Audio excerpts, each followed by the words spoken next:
Welcome, everyone. Welcome to this session on the flexibility of meaning making. It is part of our neurosemantics series of sessions that we have topics on neurosemantics. So this is the first topic that we discuss every month. Then we have the series on leadership, self-leadership. The second, there is the second topic, second Thursday of the month. Then on the third Thursday of the month, we have topic on the meta coaching system. And on the fourth Thursday of the month, we cover the topic on parenting. Yeah, those are the four main themes that we cover in these sessions. And some of you are here for the first time, and there are others who have joined these sessions before. Whether you are a first-timer or a regular, I bid you welcome. And I encourage you to interact in the discussions later. I'm Mazuki. I'm a neurosemantics trainer and meta coach, and I represent Malaysia in the international leadership team of the International Society of Neurosemantics. I help people like you to systematically develop skills in leading, communicating, and coaching to bring out the best in yourself and others. By actualizing that, you can experience an exceptional quality of life filled with happiness, creativity, and fulfillment. In the 60 to 90 minutes together, we'll be discussing on four main items. One is the infinite valued semantics, examples of meaning flexibility, negotiating meaning, and problem solving. Now, the topics that I'm bringing you in these sessions are from Dr. Michael Hall's book, Neurosemantics. So that's where it is from. Now, I will pause for discussion after each main point. This is to invite questions, comments, and contributions from you. And I also know that some people like to think out loud. So I'd like to invite you to think out loud together so that we know what you are thinking about. My style is to be light and humorous. So if I laugh or smile, I'm never laughing at you, but at our silly human qualities. My purpose is to lighten things up, reduce being serious, and be more real. So let's go into the introduction part of this session. First thing is that the quality of your meaning making is dependent on a particular facet of meaning, your range of flexibility. That is your ability to create, recreate, and change your meanings so you are not stuck or limited by your current meanings. The less flexibility you have, the more rigid and stuck you will be to your ideas, your maps about things, and your subsequent emotions. As a result, less flexibility will, with meaning, will make you less able to move around conceptually in your meaning construction. In that case, your meanings have you instead of you having your meanings. So it's backwards then. The flexibility you have or don't have as a meaning maker then is another critical distinction about meaning. It supplements the several critical facets of meaning already explored in the previous sections, the dimensions, the kinds, the levels, and the quality of meaning. It is your flexibility and the range of your flexibility to make multiple number of meanings regarding anything that empowers you with an authentic sense of choice. With that comes the sense that you truly are a meaning maker, a creator of meanings that comprise the fabric of your life. So that's a little bit of an introduction. So before I continue on, just to welcome, I noticed Tessie has just joined us. So welcome, Tessie. It's always a pleasure having you join us. Thank you for joining.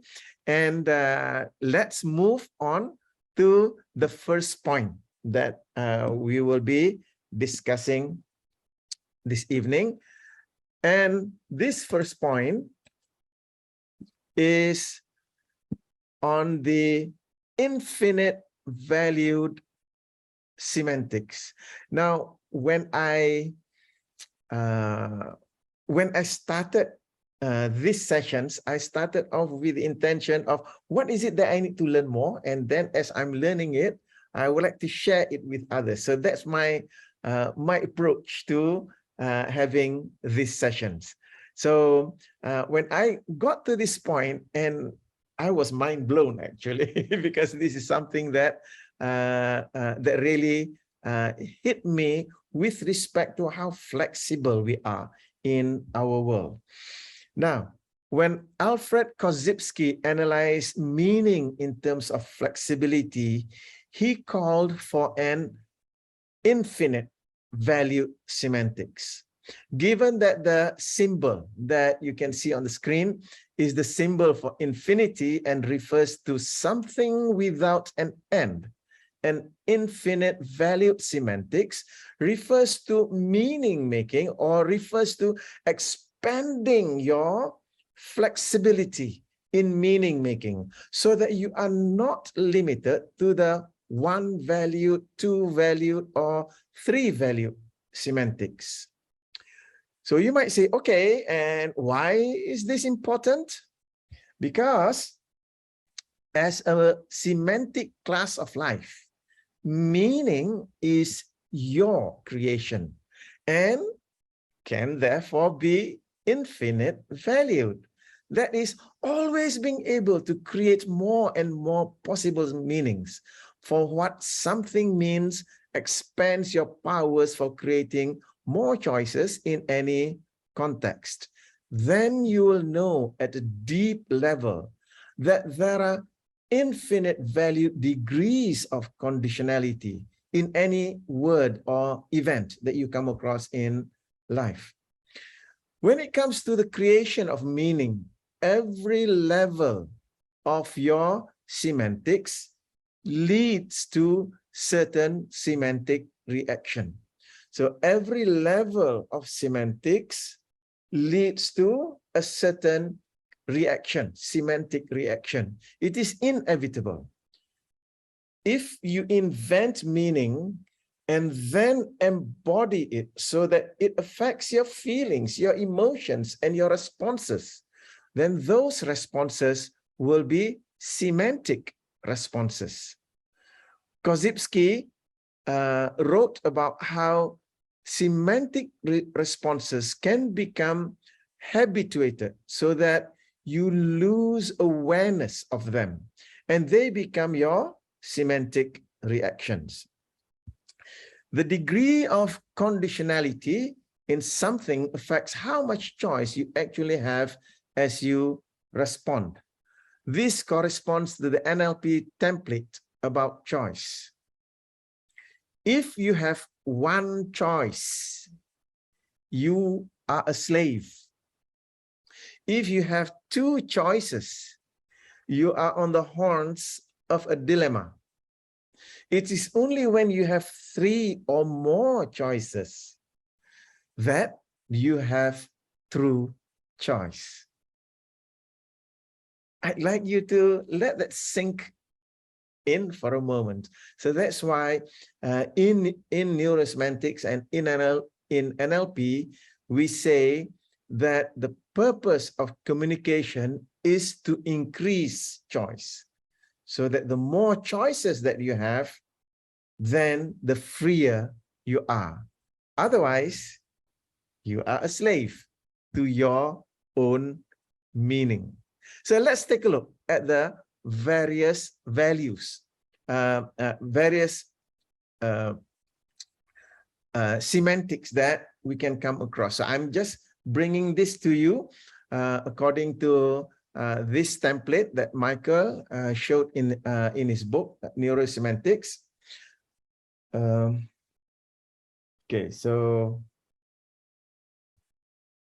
now it should be the other way around. Now, let me just, I'll show everyone. So moving from the top to the bottom, we have one valued semantics.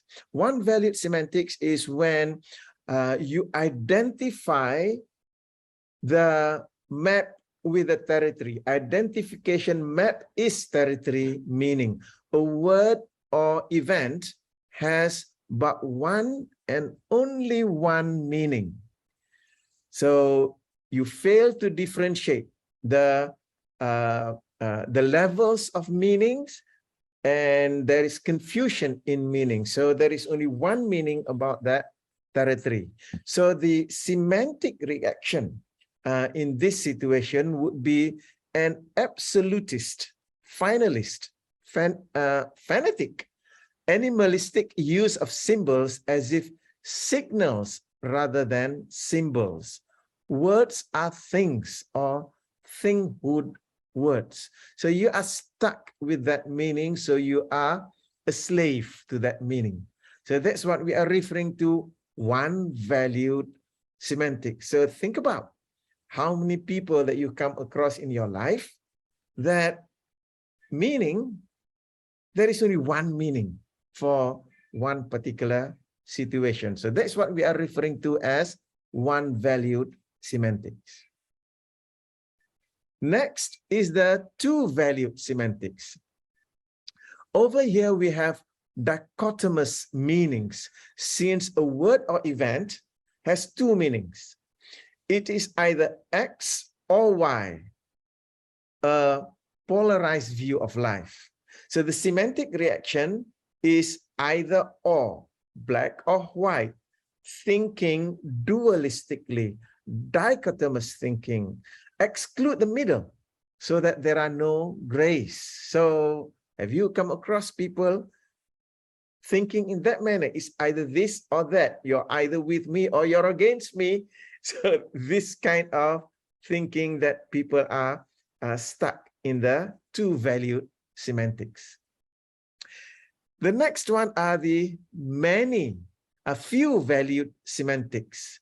So conflictual meaning, since a word or event has three or more meanings. So the semantic reaction for few valued semantics are arguments and debates. The search for one true meaning, introduction of critical thinking skills to test and debate which is best. And I'm smiling here because I'm smiling at myself, because I've been in this situation many times. I'll say to you, been there, done that, debating with people to see who's right and who's wrong, that kind of thing. So that few valued semantics. The next one is many valued semantics. This refers to relativist meaning. Every word or event has a great many meanings. Now, the semantic reaction for many valued semantics is skepticism. If everything is relativistic, there is no true meaning. It means whatever you want it to mean. End of arguments and conflicts, non-commitment as giving up the search for meaning. So notice that it can also be harmful because it creates the situation whereby nothing in the world really means, because there is this relativism about meaning. So this is at the next level, which we call many valued semantics.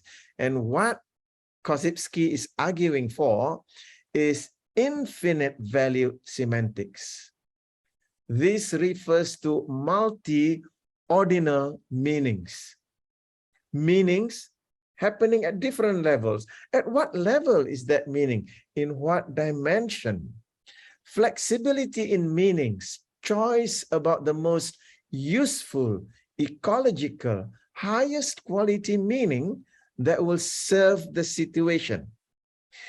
Probabilistic meanings, since any word or event has infinite valued meanings, meanings are determined by context and dimension, are probabilistic.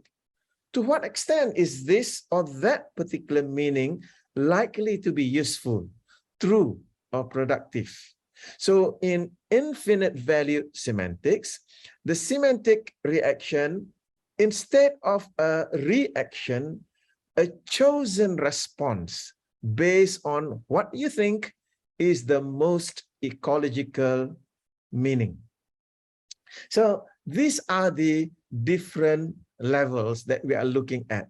And as I was looking into this, revising the valued meanings, it starts to dawn on me about how I'm not even comparing others, about how I have been operating before, starting with single one valued meaning, moving to two valued, few valued, and knowing that meanings can be infinite. And it is infinite because we are the meaning maker.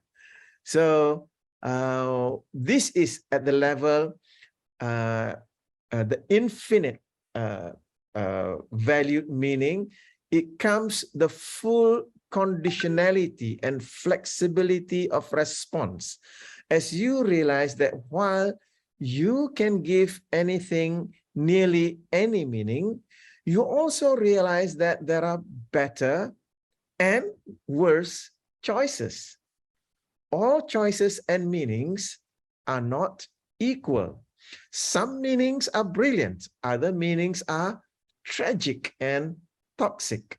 So with awareness of your flexibility and choices, you can set conditions, values, criteria, standards by which you make your choices about the best meanings in any given context. So there you go. The different levels of meaning, what Korzybski refers to as infinite value meaning. So let me hear your comments. Any questions or comments that you have right now?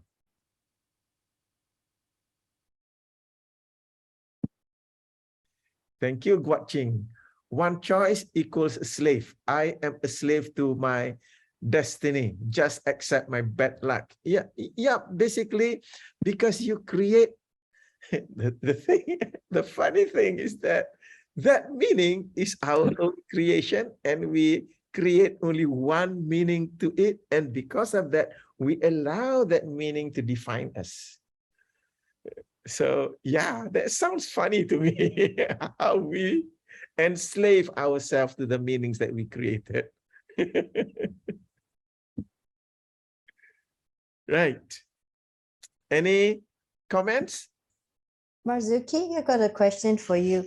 So Yeah. you said that the meaning is what we make of it, but is it also that the meaning is given to us, as in when we are, our parents teach us this meaning, we go to school, there's a meaning, we go to work, there's a meaning, the people that we socialize with give you a meaning, give us a meaning.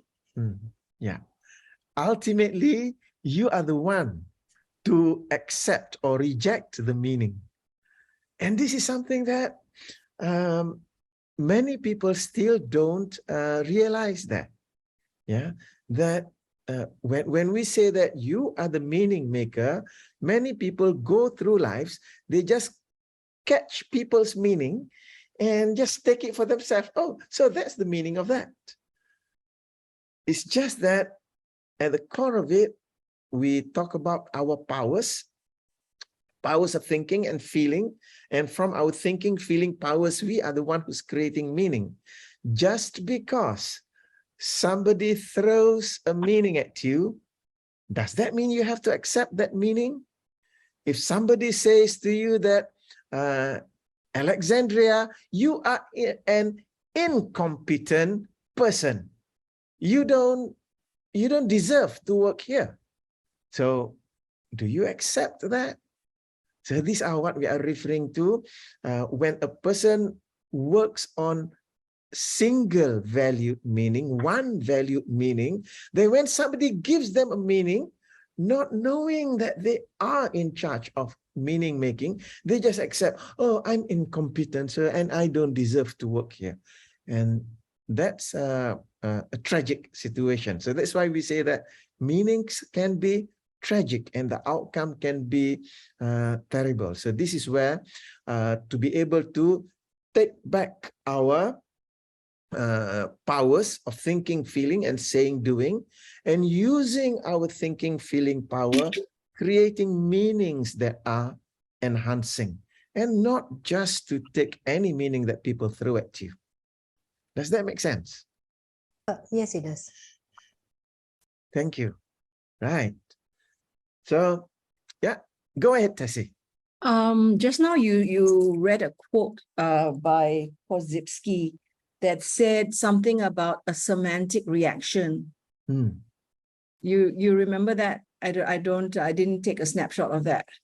And you know, when we coach sometimes, whatever the client brings up as the thing to coach about is usually not the thing. And the job is to get to what I call the trigger. When you understand what that semantic reaction is triggered by, you know, because it's buried under layers of meanings that I also forgot after so many, you know, because we've gone unconscious, right? We've gone unconscious. And suddenly somebody says something, or it's the tone of voice, or it's a word or a reference, and then you see somebody wagging his finger at you, and that you make that mean you are inferior. You make that mean things, right? Yeah. What do you make that mean? Because actually it's benign, it's nothing. So I guess my question is, how do we relate to someone's semantic reactions and not get triggered ourselves? Okay, so probably that's why as coaches, we need to get rid of all the semantic buttons. Yeah. We may wear so many buttons that we may get triggered. So yes, as coaches, we need to be able to do that. At the same time, in the third point that we'll be covering today is that when we go in for a coaching a conversation, the focus is in going into understanding instead of going into fix things. So we'll be covering that in the third point for this evening, because when we do that, then we are just going there with curiosity, not judging, with an open mind. And in that way, I would say to a large extent that prevents us from being reactive in whatever that the client is bringing. So that's the second part of my statement. Yes, we need to do that. However, when we are coaching the triggering event, when we are coaching or teasing out the meanings, we are looking for not just words. Yeah. We're looking for relationship to space, semantic space, and emotions. So that's what I meant. Yeah. How do you I mean, what's the procedure if you want to uncover that without I mean, and still remain a clean mirror? So as I went through the preparation for this evening session, the greatest my biggest takeaway about this infinite value semantic is that since meaning is infinite, then I want to pay close attention to what the person is saying in order for me to understand what they are meaning at the moment and to wonder, are there other meanings about what they are saying?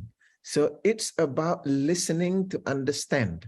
And because of that, I get more and more curious about that. Probably if in this next point where Michael give an example about conversation that Steve D. Shazer told the story in his book, Putting Difference to Work. Would it be okay? Let me just go in and we'll take in this particular story. I've put it into one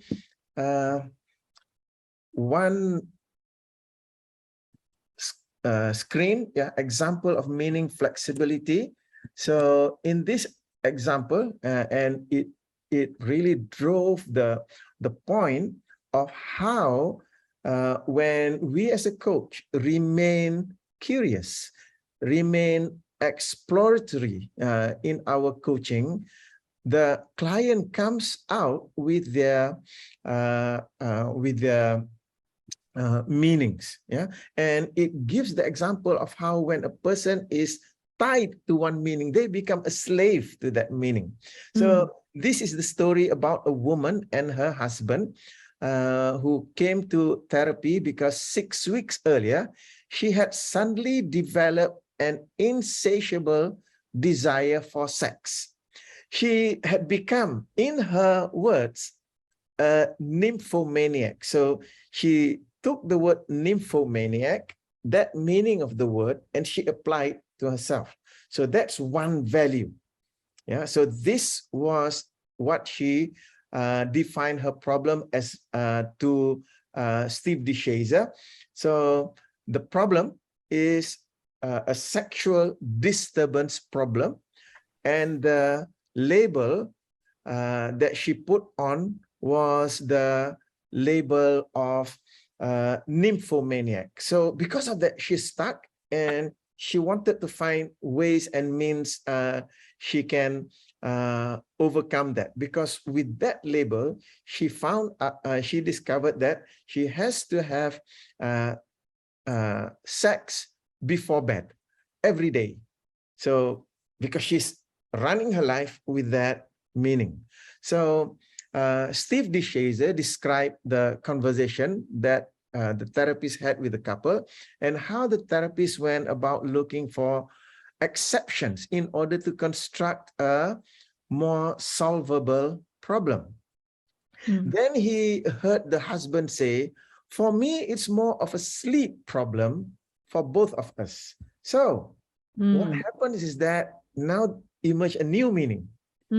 Sleep disturbance problem. So the meaning of insomnia comes in. So, okay, it's not just nymphomania, it's insomnia. So now there are two meanings. So notice now it's started to become loose. And when the therapists continue to have that discussion, and asking about the bedroom and all that, then a third possibility came up, that the lady mentioned to her, to the therapist, that she started exercising in the evening at about the same time. So now they discovered, exercise disturbance problem. So she's experiencing an overstimulated late night. So that's a new one that came up. And as they were discussing that, another possibility came up, that could it be something about the bed that they are sleeping? And so that meaning came up, the bedroom disturbance, design problem,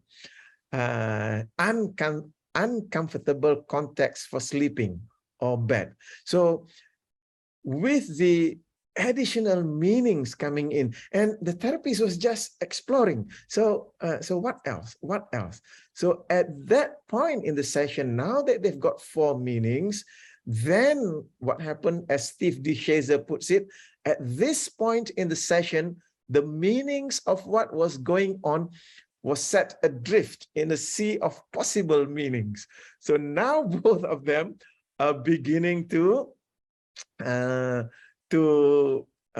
explore all of those meanings. And the psychotherapist gave some recommendations to her.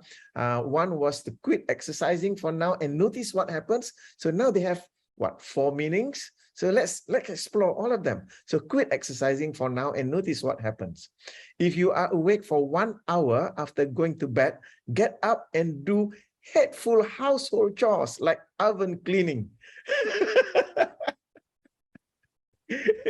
to overcome the issue of insomnia. Or if you are awake for 1 hour, continue to lie there, but with eyes wide open, concentrating on keeping her tongue from touching the roof of her mouth. So this is train the alertness of being awake to boring semantic distinction. So started to do that. What was the problem again? They came in for? She went in for insatiable need for sex. So then they came out with keep your tongue away from your... Yeah, because now they are exploring exercise, they are exploring sleep, disturbance problem, they are exploring the bedroom design problem. So because of those, now they have so many things to explore further. So what happened was, 2 weeks later, she wrote and said that her insatiable need for sex was but a symptom of her insomnia. Yeah. Now that she's got a new name for it, she can focus on overcoming it. So with her one valued meaning at the beginning of the session, she had a singular problem. It was what it was. It was nymphomania. And that's all it was. So fix it, cure it. So that was the approach when she went into therapy. Then by exploring the so-called problem, it became less solid, more fluid. Now she had an undecidable problem. It could be one of 2 choices that now made it too valued, this or that. Then as the conversation continued to massage and play with the situation, there were 4 choices about what it could be, what it could mean. Now the meaning construction was completely flux, and it is this flexibility of meaning construction that provided the ability to choose one that could be solved and solved more easily. After all, if it is constructed, then why make the solution harder than it need to be? So when I had a look at this example, what I noticed is that all that the therapist was doing was just to explore the meanings, because what kept her there was her definition, nymphomania. That kept her with that problem. The moment she began to explore other meanings, as Korzybski mentioned, infinite valued meanings, then she was able to solve a smaller problem, and the whole thing went away. Okay, so let me hear your comments about that. When I read the example, I went, wow, that's crazy. So infinite meanings means it could mean anything. Yes, it could mean So anything. explore. So Yeah. don't be too quick to settle on the first few. Yes. Yes. Mm. Because Because notice the first meaning that she put, that's a hard one to crack. yeah. And so Guaching said, I'm a slave to my destiny. That's only one meaning. Yeah. I want to hear other meanings. Yes.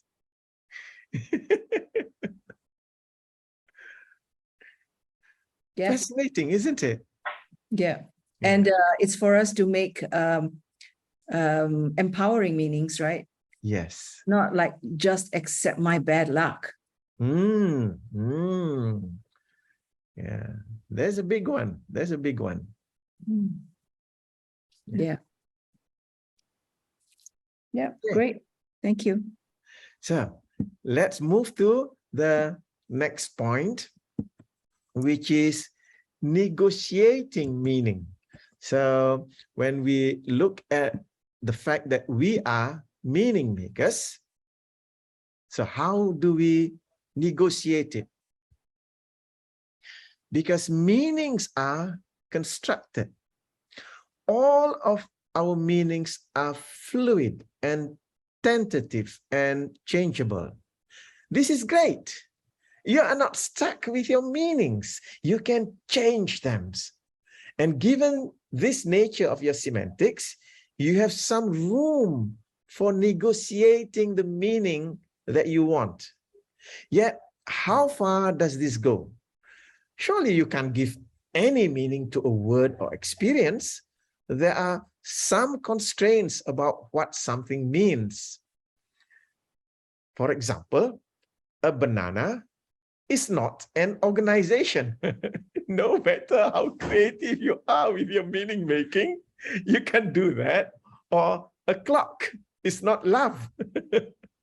Yet within these constraints, if you are flexible in your meaning making skills, you can live by and practice using an infinite valued semantics. What if we apply this to something serious like depression? So what about depression? How could you negotiate a more useful meaning for the phenomenon that we label with the nominalization depression? What else could it mean when a person complains that he or she feels depressed?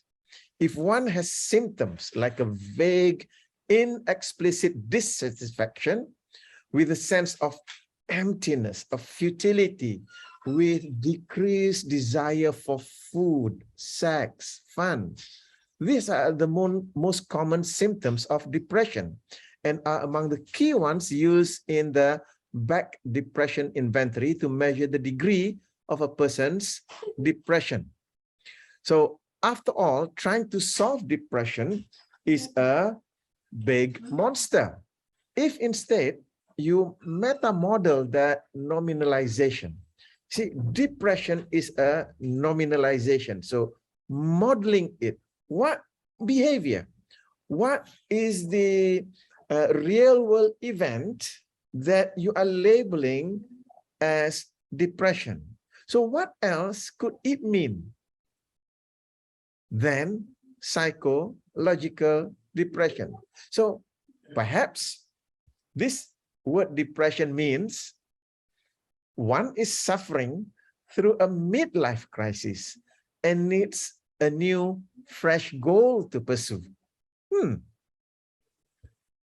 Perhaps it means one is aging and feeling tired and needs some new activities for some new vitality in life. Perhaps it means one is experiencing the lack of healthy foods and exercise. And that's why nowadays I stop eating instant noodle. I notice that when I eat instant noodle, I feel my energy is not strong enough. I said, no. Instant noodles are not for me. Some people can can really eat instant noodle, but I realized that no, it's not healthy for my body. Okay, so perhaps depression, this so-called depression, means that one is unhappy with his job and is feeling a new restlessness for something more challenging, or one is unhappy with a marriage that needs to be rejuvenated, or one has fulfilled his goals and simply does not have a new goal in place yet. This happened with one of my friends. He doesn't have the energy to do things because he's already reached his pinnacle of his career and all that, and he was feeling down, no energy. Then when he started to have a new goal, now he has energy and vitality, right? And another one is experiencing a loss and hasn't directly grieved for it and replaced it with a new value. So if the person is stuck with that feeling of, with that meaning of one dimension, one value meaning, then that person is not able to overcome that. Now, exploring all of these meanings allows more flexibility to be able to be considered. It is the fluid, flexible nature of meaning that allows you to expand your semantics so you can operate by infinite value semantics and create true choice in your life. Just like taking the red pill and taking ownership of your matrix of meanings. At the same time, as we are creating those infinite value meanings, lose your mind and come to your senses that a clock is not love, or a banana is not an organization, to be able to have that, that healthy demarcation. So let me just pause here so that I can hear your comments or questions. Go ahead.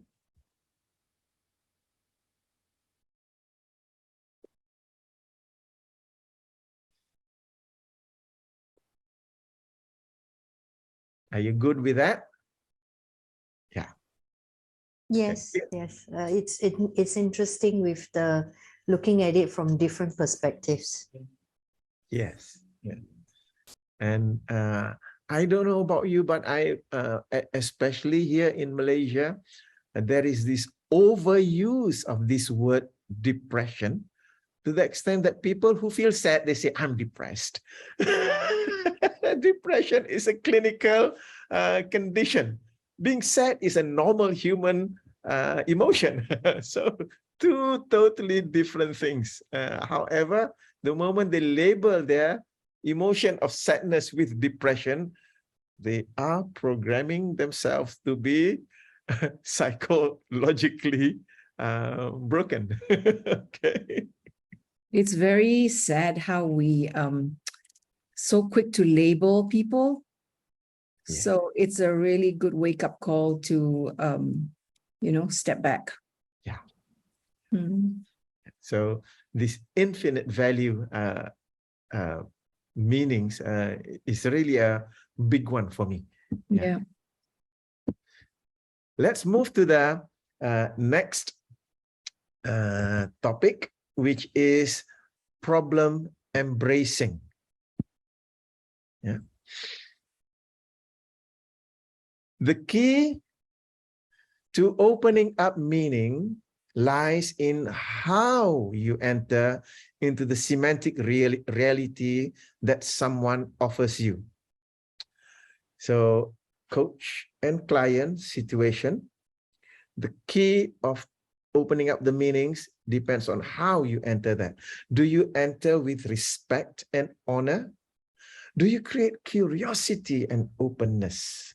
Do you enter with judgment, ready to and impatient to fix person? Do that and you will not be allowed entrance. Do the previous one, which is respect and honor, curiosity and openness, and you'll be trusted. The paradox is that you will be able to facilitate great change if you don't enter to change things. That's a paradox. The paradox is to enter welcoming, accepting, embracing whatever someone might call a problem, a complaint, or an excuse. Let your first response be one of entering into the problem rather than trying to fix it or make it go away. And this is something that, if you remember the professional quadrants, coaching as opposed to consulting, training, counseling. So if you are wearing those hats, the hat of a trainer, the hat of a consultant, the hat of a counselor, then you enter to fix things. A coach doesn't do that. We need to enter to just to understand that problem. After all, a problem is just another construct. It is a mental construct about the gap that exists between your present state and the state that you desire. Problems, this is another nominalization, only occur in the mind, not outside in the external world. As such, a problem involves your ideas, desires, hopes, expectations, and anticipations about something that you want to be different. So even your problems are constructs of meaning that you invent regarding the gap of where you are now and where you want to be. This means that you invent your problems. And if that's the case, then be sure to invent great ones. That means that how you define the problem, state the problem, and describe the problem enables or disables your ability to solve it. So when you have a problem, it is only a problem when you want something more or different than what you currently have. So ultimately, problems are human concepts that you and I invent. They do not exist, not in the outside world. Problems exist in the minds of humans. Problems are called into existence by by a person's mental and conceptual understanding and interpretation of things. As such, problems involve meta-frames of beliefs, values, expectations, anticipations, fears. So problems don't exist out there. They exist inside. So a problem is basically the difference between current reality and expected reality. So a problem is when what you want is not the same as what you have. So when you have a problem, you have an interpretative frame about some empirical facts, with the result that what you have and what you want are different. This creates the gap, which is the problem that you feel. The empirical facts describe what is. So that is why we say that the person is never the problem, nor is reality ever the problem. Again, going back to the previous one, a problem is when what you have is not the same as what you want. So the person is never the problem, nor is reality. ever the problem. The frame is always and only the problem. It is the interpretative frame itself that makes a situation or a person a problem. So first explore what beliefs or understandings help you frame a given situation as a problem. Then, as a meaning maker creator, invent solvable problems that will enhance your life. So to have great problems and to become a great problem solver, we need to use our semantic flexibility to generate infinite value semantics about the problems you experience. So ask yourself questions that will expand your choices and gives you the space for moving around in your world. Ask questions like, how else could I interpret this? What other meanings could I give to this? Meanings that would empower me and enrich my world. What are 7 more meanings that I could invent for this? I like this one. Being truly creative, forcing myself to find 7 other meanings. What would be the most solvable description of this problem? What am I missing? What would be a wild way of explaining this? You see, if I were to ask those questions about a problem, then I can come up with 101 answers to this. So this is how I begin to deframe the old meanings, and now I have new meanings, and because of those, I'm creating new problems, and now I have different ways of solving it, not just one way. So I'm looking at different ways. So this is why we say that the more meanings you create, the more flexibility you experience in life. The value of having the flexibility to create infinite value meanings is that it opens up choices and enables you to frame yourself, others, your work, your world in a way that enriches you, enhances your life, and brings out the best resources. This is the ultimate creativity, to create a multiple list of meanings and to then choose the ones that fit best, that unleash your highest potential. So this is where we are looking into negotiating with meanings and to embrace the problem, because there is no such thing as a problem out there. The problem is in here. The problems are created by our meanings. And since we are the meaning makers, go wild with your meanings, because when you do that, now you have multiple ways to solving that problem that you were stuck before. And it's important for us to solve problems creatively, because a problem is an invention of the mind.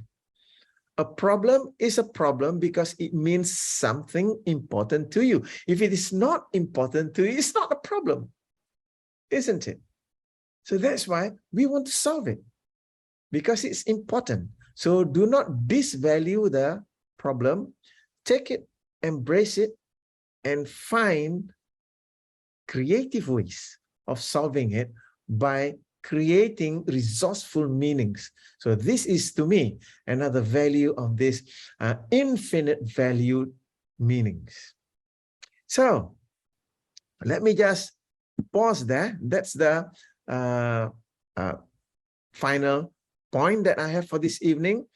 For us to be able to embrace the problem, it comes from the fact that problems are our own creation. And since they are our creation, it's our own meanings, since we are the meaning makers. So let's create rich meanings that allows us to solve those, because solving problems, they are important to us. The reason why we have those problems is because that particular issue that we are having with is important to us. So we do not want to throw it away, embrace it, and to solve it. And this infinite valued meaning allows us more creativity in solving those problems. So let me welcome any comments that any one of you has regarding this.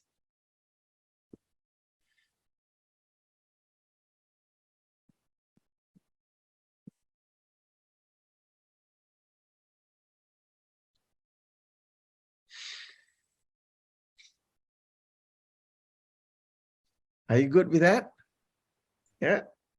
Yes, thank you, Marzuki. It was interesting. I thought that if you have these options, infinite, what did you call it? The word Value. infinite values, then you have more possibilities, and then you can become unstuck and move forward and choose a new path. Yes. So I like the ideas and the sharing. Thank you. Thank you. Thank you. And Guat Ching, I like what you said, create rich meaning to solve problem, creative in solving problems. Yes, thank you for that, Guat Ching. So what I'd like to do now is just share a couple of learning takeaway that I can, I would say, yeah, that I can summarize for our discussion this evening.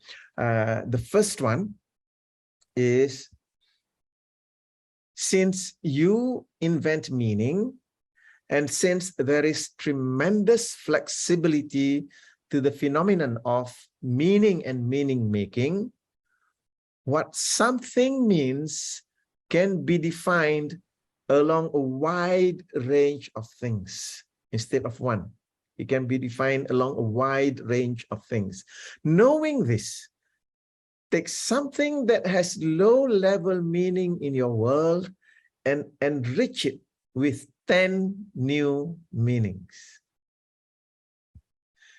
The second one is how much flexibility you have in giving meaning to things, in seeing and recognizing that there can be other meanings to something, frees you from being a victim of meaning and enables you to become a master of meaning and your own meaning making.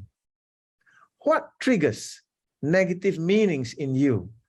So this is something that Tessie, you mentioned earlier, the negative somatic reaction. So what's the meaning that triggered that negative somatic reaction? So once you're able to give at least 10 more meanings to it, I wonder what would it do to that old somatic reaction. What new meanings will you give? Will give you more choice and flexibility. And the third one here is developing more flexibility in meaning also enables you to have more sense of choice. When confronted by all other meanings that the media and others seek to impose upon you. So there are so many people out there ready and willing to impose meanings on you. And to a large extent, that has been the tragic human adventure. Other human beings wanting to impose their meanings on you. So if you are too readily accepting of other people's meaning, and you are stuck with that one meaning, then Neo, you are a slave. That's what Morpheus said in the Matrix. You become the slave to your meaning. And the most tragic thing is that when that meaning comes from something that somebody imposes on you, and because of that, that somebody now has power over your life because you have accepted that meaning. So those are the learning takeaway that I can summarize for our discussion this evening. So let me just invite each and every one of you, if you'd like to share, what's your takeaway that you would like to take from this evening? Oh yes, Selina, I guess you did not have the opportunity to speak. So Selina has put there, the more meaning, more flexibility, and more choice to deal with it. So thank you for sharing that, Selina. I want to take that as a personal reminder to me, because yes, I frequently find that I very easily adopt other people's meaning. So putting my critical thinking into play. So what else could that mean? So thank you, Selina, for that. Yes, also Selina puts in, like the way to interpret depression. Yes, thank you very much for that. So, Chuck Siu, I see that you've already had your shower. So, what's your takeaway for this evening? Yeah, okay. My takeaway is, yeah, because everybody have their own meaning.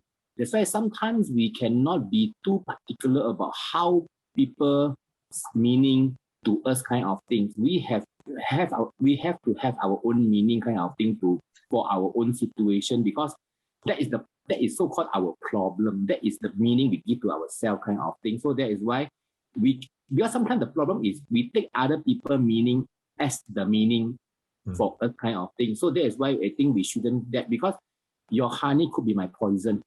That is why something you think is the right thing to do might not suitable for me kind of thing. So that is why I think it's the meaning of, we have to make our own meaning up. That doesn't mean that, for example, exercise. Someone said, die one day I must walk 10,000 steps, which, well, that is not for me kind of thing, because okay, to me it's okay, rain, I stop law kind of things law, correct or not? So that is because her meaning and my meaning will be different meaning kind of thing. So that is why, but of course, I think we have to have our own meaning. We cannot too care about other people's meaning kind of thing. Then I think with that, I think I will have less problem. Yeah. But doesn't mean that I don't take people's advice or opinion. It's just that we have to have our own meaning. Yes. Because their meaning might not suitable for us kind of thing, might not suit us. So that is why I said sometimes we do care, we do care too much of other people's meaning. That is why that's our problem. Yeah. That's my takeaway. Okay, thank you. Thank you. Thank you for saying that, Chuck Siu. When you said that, what triggered in my mind is this meta program called reference, the reference meta program. On one end of the scale is external. The other end of the scale is internal. So with this meta program, both extremes are unhealthy. Having an external meta program is unhealthy because you will be driven by the meanings that people put on you. The internal meta program can also be unhealthy because our thinking, our concepts need to be quality controlled. If they are not quality controlled, then we become legends in our own mind. So either extremes are unhealthy. So the healthy way of running the reference meta program is internal reference, as what Chuck Siu mentioned. We need to have our own benchmark with external check. So that's the healthy meta program. Internal reference with external check. So I have the ability to have creative meanings. At the same time, I will not say that a banana is an organization. Correct. Because when I check that externally, no, a banana is not an organization. It's a republic. Banana Thank republic. you. Thank you, So- Chuck, for that. So can I say like that? Because like even though we have the internal, I mean that reference and also external, right? Just like in a layman term, of course we do have our own opinion, but of course we cannot go against the norms. If we go against the norm, means we are wrong. Correct or not? Yeah. So the other thing is that sometimes the norms can be wrong.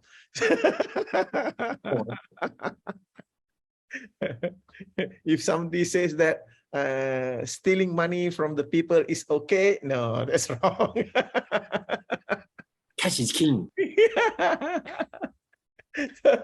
Thank you, Chuck Siu. Tessie, go ahead.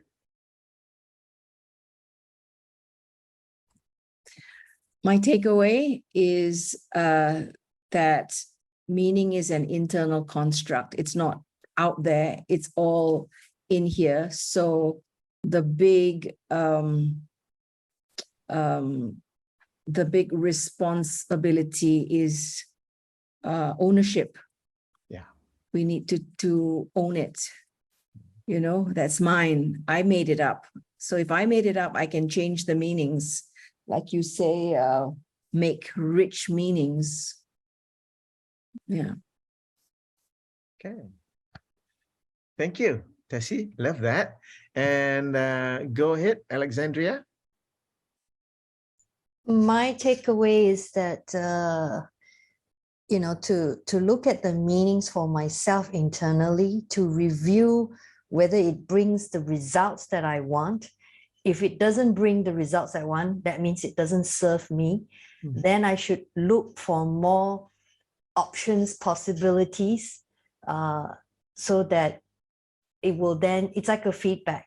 So if it gives the results I want, then I'll stay with that. But if it doesn't serve me and I'm not getting the results I want, then I need to change. I need to look at more possibilities, because the options are there and it's inside me. You said we are the meaning creators, so we can create the meaning, we can search for it, we can find it. Yeah. So that's my takeaway. Right. Thank you very much. Appreciate that, Alexandria. And Guat Ching, go ahead. Thank you, Marzuki. For me, rich meanings, it also means you are resourceful. You have a lot of choices. When you are resourceful, not scarcity, you see the light at the end of the tunnel. Wow. Thank you very much for that, Guat Ching. So with that, we've come to the end of our session for this evening. Before we end, allow me to make a couple of announcements about the programs that will be coming online. One is the Leadership Foundation program. It is composed of 3 core skills, the skill of communicating and relating. We've just completed it in last month, so the next one will be coming in January. Coming this month is APG, Accessing Personal Genius. It's about self-leadership. And next month, we will be Unleashing Leadership, to have that mindset as a leader. So these are the Neurosemantics Leadership Foundation program, or we call it the Leadership Basic Diploma. The other announcement that I would like to make is Coaching Mastery. This will be coming on the 16th to the 24th of June next year. So we've opened up for registration. You can send in your an email to that email, or you can go to the Institute of Neurosemantics website, or you can contact me directly and I can give you details for that. For this, Michael will be conducting this training. It'll be a glorious 9 days at the Bangi Resort Hotel. So that's coming in June of next year. So with that, I would like to say that it has been a pleasure and honor for me to be with you this evening.